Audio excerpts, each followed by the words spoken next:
श्रीमद् भगवद गीता में जीवन से संबंधित हर दर्शन का वर्णन है।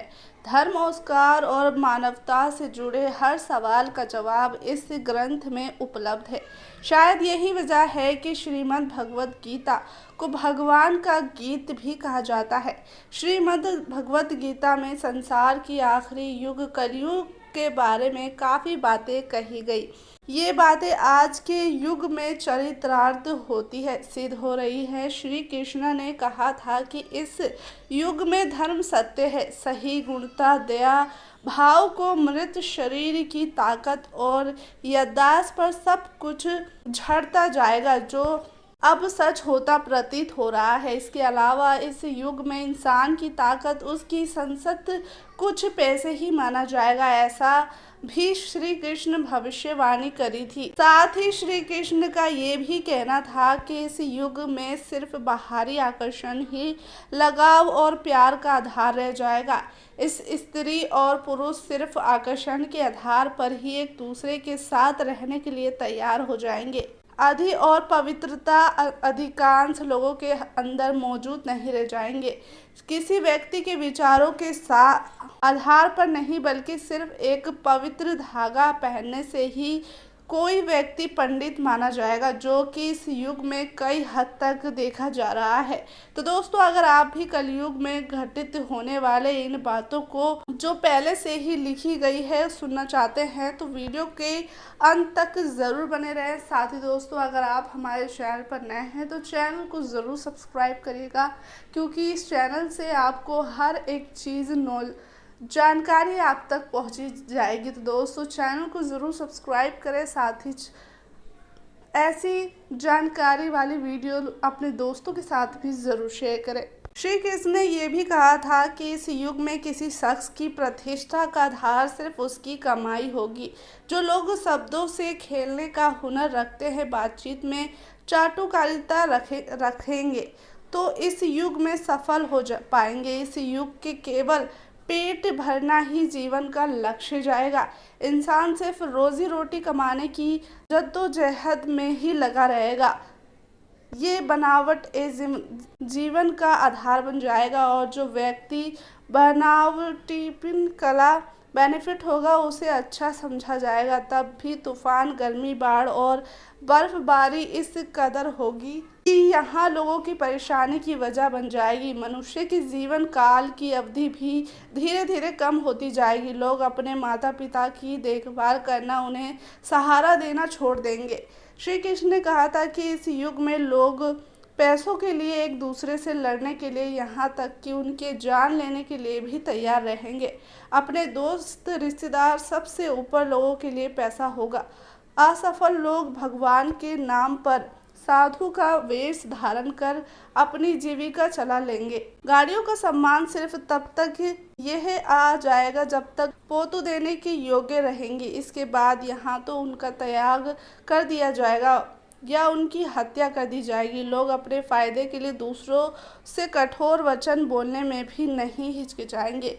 कलयुग का वर्णन करते हुए श्री कृष्ण कहते हैं कि कलयुग में ऐसे लोगों का राज्य होगा जो दोनों ओर से शोषण करेंगे, बोलेंगे कुछ और करेंगे कुछ और। ऐसे ही लोगों का राज्य होगा।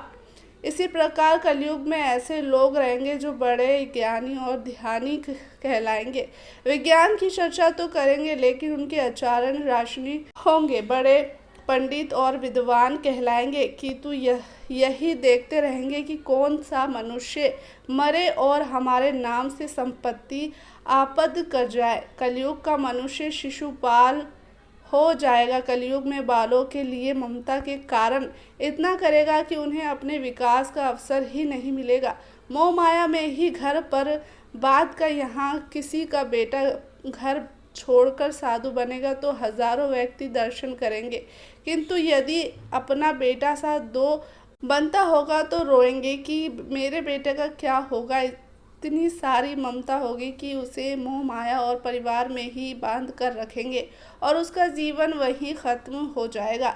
अंत में बेचारा अंधित होकर बढ़ेगा। कलयुग में ध्यान से लोग लड़कर लड़की के विवाह में, मकान के उत्सव में, छोटे बड़े उत्सवों में तो लाखों रुपए खर्च देंगे, परंतु पड़ोस में ही यदि कोई भूखा प्यासा होगा तो यह नहीं देंगे कि उसका पेट भरा या नहीं। उनका अपना ही सगे मुख से मर जाएगा और वो देखेंगे दूसरी ओर मौज। मंदिर, मांस भक्षण, सुंदरता और विवेचन में पैसे उड़ा देंगे, किंतु किसी के दो आंसू पोंछने में उनकी रुचि नहीं होगी। कलयुग में मानव का मन नीचे गिरने, उसका जीवन पति का ये प्रतिबंध की शिलाओं से नहीं रुकेगा। पुराणों में लिखा है कि जो व्यक्ति, संगठन या समाज वेद विरुद्ध आचरण कर भारत की धार्मिक और सांस्कृतिक एकता को खंडित करेगा, उसका आने वाले समय में समूल नष्ट हो जाएगा। पूर्ण आकार मानते हैं कि जैसे जैसे कलयुग आगे बढ़ेगा वैसे वैसे भारत की गति पर वेद विरोधी लोगों का शासन होने लगेगा।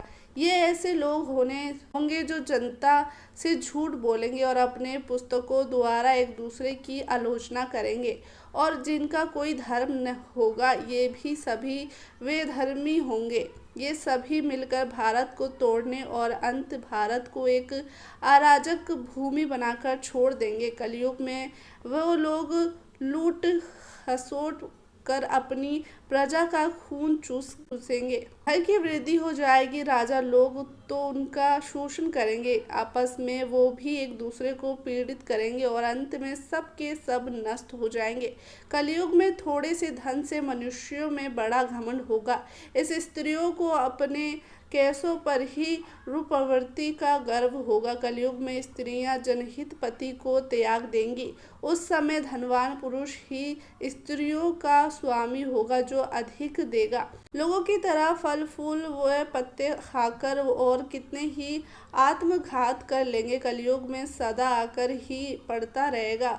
सब लोग हमें किसी गले से घिरे रहेंगे, किसी को थोड़ा सुख मिल जाएगा, सब लोग बिना स्नान करेंगे। दोस्तों, इस वीडियो में हम आपको बताने चाह रहे हैं कि श्री कृष्ण ने जितनी भी बातें कही हैं वो आज के युग में सब कुछ होती हुई नजर आ रही है। कई लोग अपने माता पिता को अपने से दूर कर रहे हैं तो कई लोग अपने पैसों पर घमंड कर रहे हैं, और यही चीज़ है कलयुग का अंत, जो कि श्री कृष्ण ने अपनी बातों में अपने लोगों को समझाते हुए कहा था कि कलयुग का अंत जब होगा जब ये सारी चीज़ें दुनिया में होने लगेगी।